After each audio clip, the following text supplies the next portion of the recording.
Hi, welcome to our program. I'm Menemen, and I'm here with Nil Demircubuk, and we're going to be talking about intuition, specifically about the interaction between intuition and intellect. We look forward to seeing you in 30 seconds.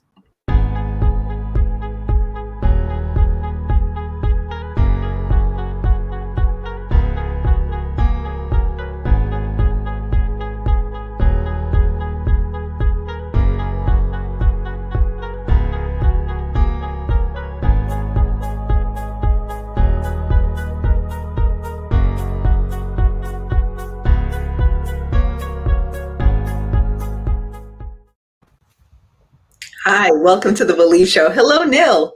Hi, Sanya. I'm Thank you for having me back. I'm thrilled to have you back. So for people who are with us, of all of our shows that are on YouTube, and I'll drop the link in, the interview with Nil has been the most watched program ever. So I reached back out to Nil and said, hey, can we do an advanced intuition, something more on intuition? And so that's what we're doing here. Let me introduce Nil and we will get started. This is, and actually, as I do, I'm going to put up Nil's email address. Did I get that right? teachmeintuition@gmail.com. Perfect. Great. Yeah. So Nil Demircubuk, she is a coach, an intuition teacher, and a writer who combines intuition with intellect in her work. We're going to be touching on that today. She studied engineering, obtained a PhD in economics, and taught economics. She also ran the data group in a financial technology firm as a senior director and led human rights awareness programs in nonprofit organizations. I'm thrilled she's here with us today. Hi, Nil. Hi, delighted to be back. Let's start with, what is it that you believe to be true that others may not agree with you about? I believe that intuition and intellect are not competitors of each other. They're both parts of us, and we can use them wisely together. And actually, intuition plus intellect is more powerful than either of them on their own. Can you tell me a little bit about how other people may see the world differently? And then we'll dive into how they're good as complements. Yeah, I come across people who think of intellect as the only thing to rely on. And I've also come across people, especially in the world where I was trying to learn more about intuition in my past few decades. I also came across people who gave a lot of weight to intuition to the point that just go by your intuition, trust it no matter what. I'm in between. How did you come to your belief that it's really that intuition and intellect are partners? Practicing, trying it out many ways, many times over several years. And also being intellectually curious about it, reading about it, reading books and articles that some of them praise intuition and some of them kill it, like Daniel Kahneman's Thinking Fast and Slow. He pretty much kills it. But there are many ways where intuition can be really useful. And also in some of those books and articles, what's happening is people are actually talking about quick snap judgment, which is not necessarily intuition. And it's uneducated guesses. That's not intuition either. So can you tell us, for everyone who's here with us today, what's the difference between quick snap judgments and intuition? Yeah. Quick snap judgment, actually, let me just give you an example. For those of you who watched the previous video, you might remember I do a pictures exercise with my students where and this is based on actual scientific research, that people can read, we're all capable of reading nonverbal cues really well. Mm-hmm. So in the exercise that I designed for my students, I show them from my photo album, I show them portrait pictures of people I know really well, but they had never met before. And I just expose them to the picture just for 2 seconds and pull it away, just like in that research study. And then I ask them, what character traits do you pick up about this person? So very often, very often, and it happened again very recently, my students would say something such as, and in the recent example, he said, this person seems really arrogant and pleased with themselves, too pleased with themselves. So but it was quick. That was quickly what he said. So I asked them, listen to yourself. I'm hearing a lot of judgment in this. I want you to think about what was the thought preceding what you just said.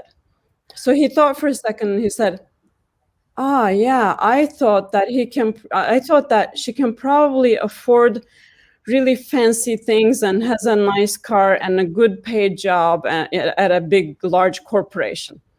So, okay, press delete. Just like on your keyboard, press delete, erase that thought. What was before that?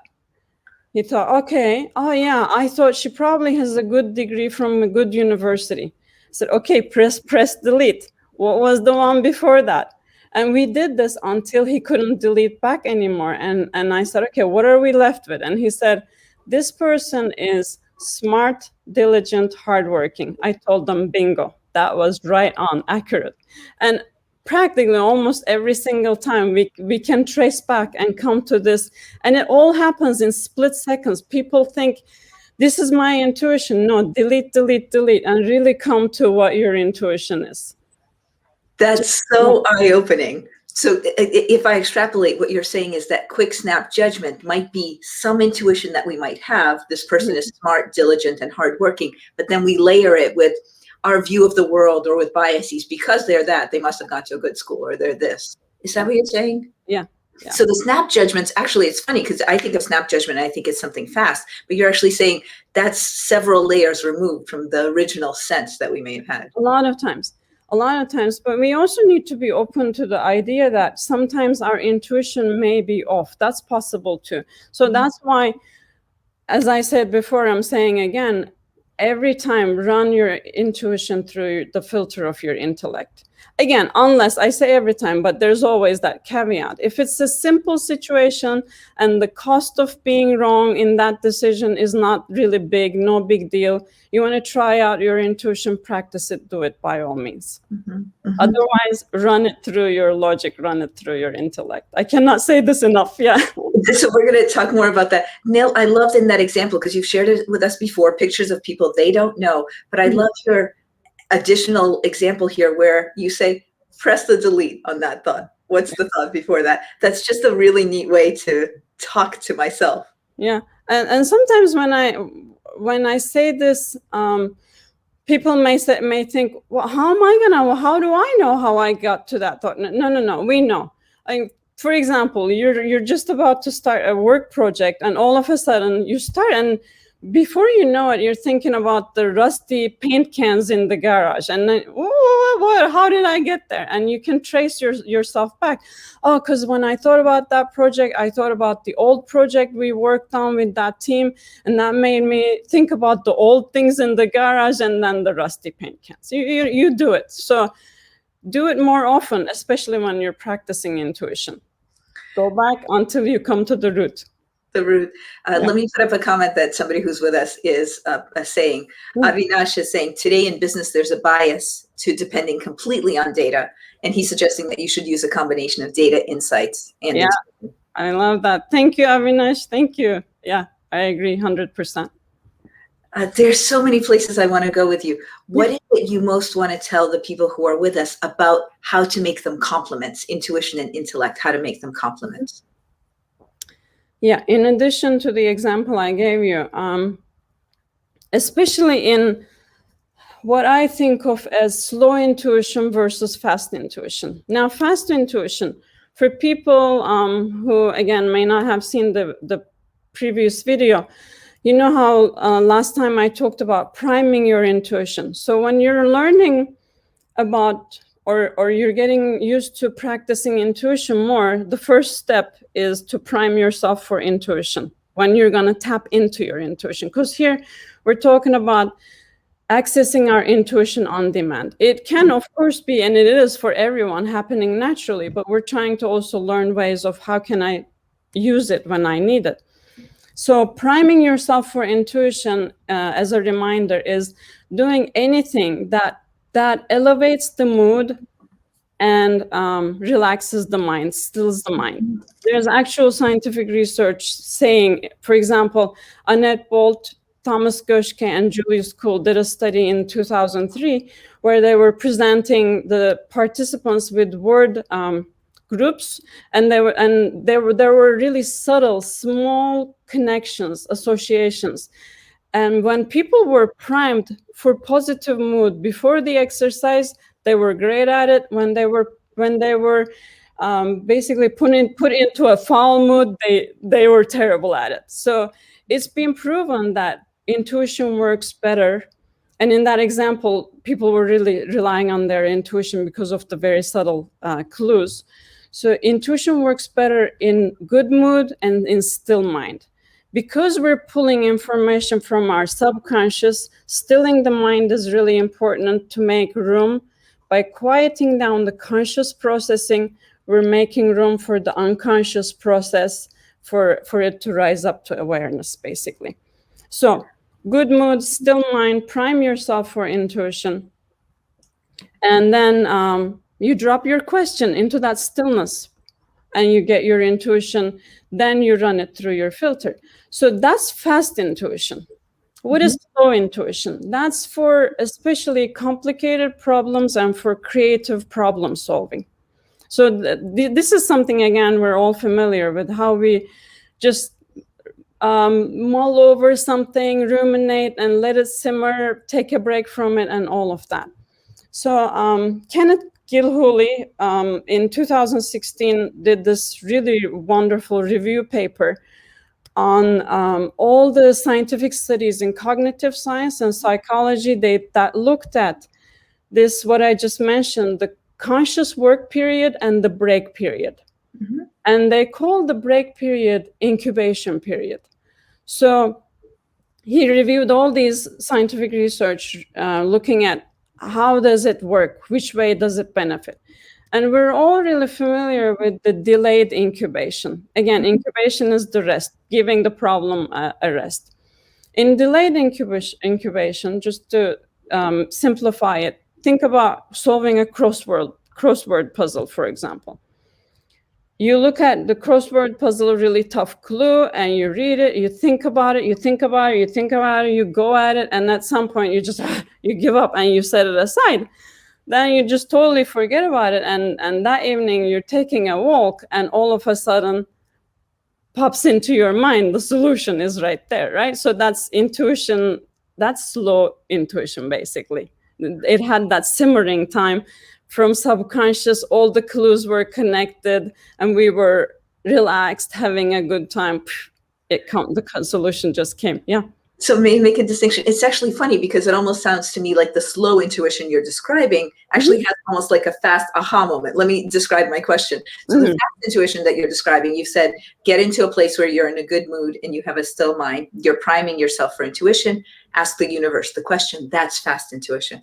And then you described if you're working on something complicated, but the way you described it, Nil, you're working, and we've all been in that situation. You're working maybe over days, weeks, and suddenly it comes to you. So even though you're calling it slow intuition, is it true that it's kind of this aha moment? Yeah, it pops into your mind suddenly, but it's been simmering in the subconscious. Because again, we're pulling information from our subconscious. We're pulling information from our experiences all through our lives. Everything we learned and absorbed without even realizing that we learned and absorbed. So intuition is tapping into so much of all of that. So we're basically giving it time to percolate. And now I'm aware of it.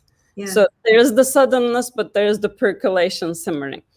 So what Gilhooly found was the really interesting part of the whole incubation research is that, like I said, we're all familiar with the delayed incubation, but there's another incubation paradigm, which is immediate incubation. In that one, you make an introduction to the problem, and before there is time to think about it consciously, you set it aside, you take it away. So this is just like you take that crossword puzzle, you read the clue, really tough clue, you read it, and the phone rings.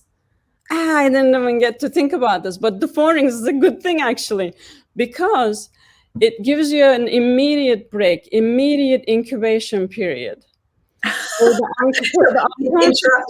Interrupt yourself is what you're saying. Interrupt yourself, exactly. So for that, but in that incubation, there's unconscious work happening. There's that percolation of intuition working through, but we haven't tried this before kind of things without really thinking about it. So it's been shown that immediate incubation has a higher positive impact on finding a solution on creative problems, that the kind of problems we never dealt with before, for example, or the kind of solution we never had before, novel solutions for deep problem solving, basically. Immediate incubation works better. Works better than what? Than delayed incubation. So you're really saying sometimes if you want to come to a creative solution, interrupt yourself almost as soon as you've seen the problem. Yeah. That's really interesting. Keep going. Instead of working on it, then letting it simmer, then taking a break, going for a walk, look at the problem, have a good introduction, but don't think about it, set it aside, take a break, mental break, then come to it. And it's been shown that it's more productive that way. That's totally counterintuitive for me. So I love it. The whole point of the Believe show is that we find counterintuitive. Yeah. It's counterintuitive even from when I was in school and I was solving math problems. I always felt that I needed to get deep into them or try some things. You know this. You've had the same situation. But you're actually saying, look, walk away, come back. Yeah. Yeah. Look, because looking enough that you're really, I mean, if it's a long problem, you need maybe 3 minutes to read the problem, read it, then take a step away and then give maybe 5 minutes, 10 minutes, then go back to it. So, okay, here comes my world premiere of my method, combining this immediate incubation period with the currently so famous, again, Pomodoro technique. Okay. So, okay, I mean, and I've been using this and I've been telling my students about it, but this is the first time I'm going this public with it. So it's, let's just revisit Pomodoro technique for a second. You know, people hear about it so much these days, 25 minutes work, 5 minutes break. Where does it come from? Francesco Cirillo invented it as a time management technique in the 80s, in late 80s, because he had a tomato-shaped kitchen timer. That's why it's called the Pomodoro thing. So, and incubation, and I'm going to combine Pomodoro with immediate incubation in this technique, right? And incubation makes me think of eggs. So I'm gonna call this technique, at least for now, Menemen, which is a tomato egg scramble dish. So here's the Menemen technique. Okay, step one, introduction to the problem. Take a look at the problem. And this is basically when you're putting your ingredients together. You take the eggs out of the fridge, tomatoes, your spices, but you're not doing anything with them yet. Then you set them aside. Step two, immediate incubation. And what does it actually sound like? Immediate incubation, I'm going to turn this to my priming. Do an intuition priming in your incubation. Go for a walk, meditate, listen to music that you lose yourself in, lie down, stare at the ceiling. Anything that stills your mind, elevates your mood. Then, and this is basically where we are, where we're warming up the pan, melting the butter. So you're melting all your worries and your thoughts melt away. This is the incubation. So step three, now go into the problem consciously, conscious work period. So step three is conscious work period, really getting into the problem, really giving a good go at it. And this is basically, you're cracking the eggs now. You're cracking the eggs, you're chopping the tomatoes, you're mixing. But here's the thing, you're mixing some spices and you never used before because you thought about them unconsciously during the incubation, right? You have these new ideas of doing things, making things. So go at it. And you can stop when you're tired or when you come to a natural stopping point, when you feel stuck again. Then stop. Step 4, go into Pomodoro style conscious work alternate with incubation or priming for intuition. So step 4, Pomodoro style alternate, take a break, relax, still the mind, elevate the mood, then go back to conscious problem solving, take another break, alternate until, if you're doing only that problem for the day, until the end of your workday, or until you get tired and you don't want to deal with it anymore. If you haven't solved it, and this is basically stirring the dish until it cooks, right? And if the dish is not still cooked, I don't know, slow cooking or something, then you just go back at it the next day. But I highly recommend the next day start with immediate incubation. Next day, start with step 1. Introduce to where you were at the problem, what you already considered. Yeah. Then don't think about it. Go into immediate incubation / priming, then conscious work, then alternate. So cool. Nil, can you give an example of when you've used it on a specific problem, or when a client of yours to whom you're teaching intuition has used it? I've used it a lot for how to present something to my students, because some of the intuition a lot of the intuition concepts can be really elusive. I've used it to prepare for this talk. I did exactly what I just described. So, because it's not only a mental work, what am I going to say? I also want to say something intuitively about intuition. So I use it a lot. And my students started reporting good results when they use it too. So let's use that as a practical example that all of us can relate to. You knew that I was going to interview you. I'll just put up all of the steps. How did you do them? How did you look at the problem or get the ingredients together? Oh, yeah.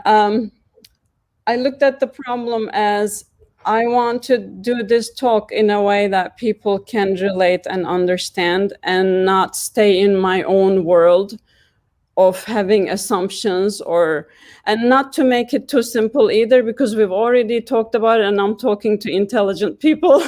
Yes, this is advanced intuition. Absolutely. Yeah. That's the problem. And then I don't just think about it. So then I set it aside. Then I do my priming, my style of priming. A lot of times it's doing something with music for me, going out for a walk by the water, but not thinking about it. When I find myself thinking about it, because there is also research showing during the incubation period, if we go into conscious work intermittently, it doesn't really help us. So as much as possible, stay away from it. So when I was finding myself, I'm thinking about the talk again, I would just divert my attention by, sing a song. I don't know, just do mindfulness. I'm walking, so I can do mindful walking. Just pay attention to my feet, how they're touching the ground, and what am I feeling? How do I feel my legs? Or just doing sound mindfulness, listening to the sounds. And when I find myself trying to figure out where's that sound coming from, come back to just listening to the sound. So doing any kind of mindfulness, walking, looking at nature. And then how did you crack the eggs plus add the spices from the walk? Yeah, then you come home or when you come back to your real world and start thinking about it. Yeah. And how long do you want to separate yourself out and go for that walk or play a musical instrument? Yeah, great question. You can really pick that based on, just experiment with it, play with it. For some people, 25/5 really works because they're used to it. They've done the Pomodoro, or that's their attention. So may I just clarify? So that means 5 minutes of walking away and then 25 minutes of focusing on the situation. Yes. Okay. And then so you did this, and then how did you do this stirring the dish? Stirring the dish was, I would have, one line of, I'm going to talk about this during the talk, and I'd work on it. And then again, I run out of ideas. Then I do some more priming. I love it. It feels meditative, but it also feels problem solving at the same time. And there's a bit of a self-regulation or self-control element to the part that you probably will want to go back to that. But no, I'm enjoying the trees. Like the talk we had earlier this week on mindfulness, notice 3 new things. I'm enjoying my feet on the ground. I'm not going to think about the situation. Yeah. That's awesome. Thank you so much. I encourage everybody who's with us to try it out. Thank you so much. That's really cool. Try it out, and it's backed by science. Immediate incubation has been shown in several studies that it's productive. It works better than delaying the break. Try it out. The person who commented, oh yeah, so Avinash is saying he really likes the idea of taking a break from the problem. Me too, Avinash, me too. And he also brought up, I'll just bring it up if you have comments before we get to our closing questions. Avinash was writing, it's a longer comment, so I'll read it, that intuition is an outgrowth of experience. The more experience we have, the better our intuition can be in that domain. He's referencing work with Marines and firefighters by Dr. Gary Klein. I've also read that work and think it's great. And so highly experienced, highly trained. So his comment is, most of the time they actually don't go through a lot of options to arrive at their decision, but just they get there in a difficult situation because they see that one option. And comment on that. They get there, they see that one it's like an insight. So it's basically, in that situation, there is again a lot of experience at work. So I think maybe Avinash was talking about the Wagner dog. Was that there was a firefighter who came up with the whole creating the escape path idea during a fire. So I mean, it's interesting because there is the pressure. So we're not really priming for intuition, but that pressure kind of puts all our instincts, everything in high alert, and we get into that nurturing mode where people we care about or something we care about is at stake, and in that state, thankfully, we're designed that way. So intuition, and again, our subconscious can release information to help us out. So helpful. As we get close to the closing with our last two questions, I am going to put up Nil's email one more time, which is teachmeintuition@gmail.com, because Nil is teaching intuition to people at the same time as writing about it. So there's if you like this, there's more. Our last two questions. For the people who have been with us today and have heard I love it, your world premiere of this format. What do you want to call it? Tomato scramble. There's a specific word. It's a Turkish dish. It's menemen. MENEMEN. You can look it up if you're curious. So the Menemen method for solving problems using intuition, something like that. Yeah. Okay, it's the tomato scramble. Tomato scramble Menemen method for solving problems, but using intuition in parallel, in addition to intellect. What for people who have been with us today, what's a thought that you'd like to leave everybody with? Getting curious about how we sense and think about things enriches our lives. Learning about it enriches our lives. Yeah. And our concluding question, if you could snap your fingers and almost everybody in the world were to take some action, what action would you want that to be? I would say explore, learn, investigate, and let it all simmer before you judge. And question your conclusions, face your prejudices, trace your thoughts back to the source. And with that awareness, hopefully make a positive change towards positive impact. Thank you so much. Thank you. This was delightful. And I'd love to hear from people, their stories about intuition, questions. So shoot me an email. Thank you. Nil, thank you so much. Thank you everyone for joining. This has been an episode of The Belief Show with Nil Demircubuk. Thank you. Thank you.